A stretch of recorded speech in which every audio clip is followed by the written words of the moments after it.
必归的台湾和被压上前线的本子，将是中美下一轮的大国棋盘。这一周，家里对台湾的喊话密集度空前，新华社连续3天发表署名为中台文的文章，全面展开舆论攻势。而川普到日本表示支持日本提升国防预算，并且支持修宪。昨天我方在韩会见了高市，日本国内在欢呼谄媚外交取得了胜利，认为是他们跟美国关系的进一步拉近，让我们忌惮，于是呢更加重视日本的需求。其实在我看来，这是我们的例行操作，第一次给的 offer 永远是最好的，先给炮灰一个不当炮灰的机会，这是一种做给全球看的起手式，是日本自己选择未来的这条宿命，并非我们仗势欺人。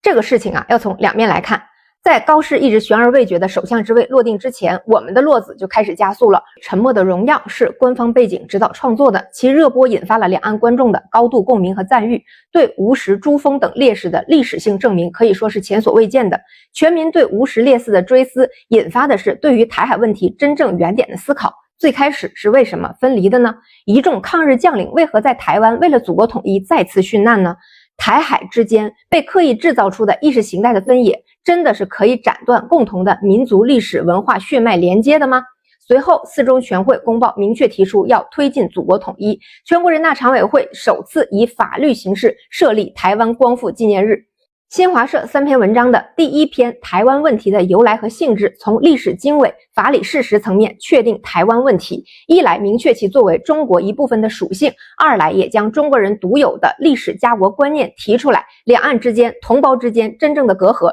只有外部势力豢养的野心家的利益而已。第2篇两岸关系发展和统一利好，描绘两岸统一之后的发展蓝图，这是对同胞之间最实在的沟通。一家人都上桌吃饭，为什么要被外人端上桌吃掉呢？第3篇祖国必然统一，势不可挡，以坚定的语气强调祖国统一的必然性与不可阻挡，实际上也是对听不进前2篇的岛内势力和域外势力的敲打。我们的统一之路上，任何不自量力的阻挡都是自取灭亡的选择。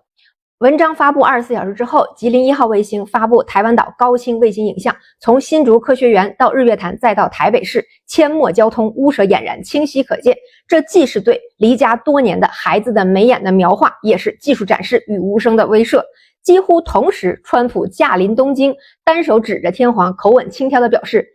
这是个棒人。他好像坚持了当着矮子不说短话的基本原则，然而呢，肢体语言、语气神态无不透露着反讽的意味。随后见到挂件一样笑成菊花的高市，更是毫不掩饰主人翁的姿态。在驻日美军基地视察的时候，高市就像个不太受领导待见的秘书。对比川普见普京以及与我方会面时的礼貌和严谨，简直判若两人。日本媒体依然很知足，认为川普放话同意日本修宪和提升防务支出是高市的外交胜利。然而，通过川普第1任期时的表态，我们就不难发现，如今川普的支持更像是把日本推向炮灰结局的铺垫。川普 1.0 时期，他明确的提出过不能忘记2战的经验，得防着点日本的再军事化。如今态度180度大转弯，一方面其实是我们持续输出的压力让美国不得不被动应对，另一方面其实是又一次以牺牲美国长期利益来换取眼前交易的政治赌博。美国的政界并非不警惕日本背主弑父下课上的传统异能，川普本人就是经历过美国对日本军国主义改造和阉割阶段的这类人。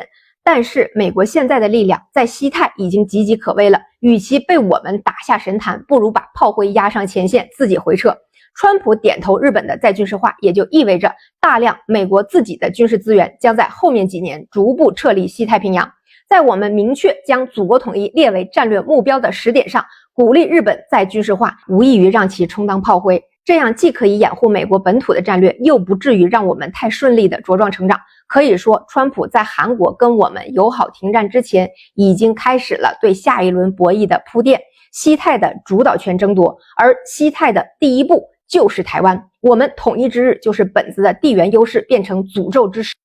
下集请移步主页。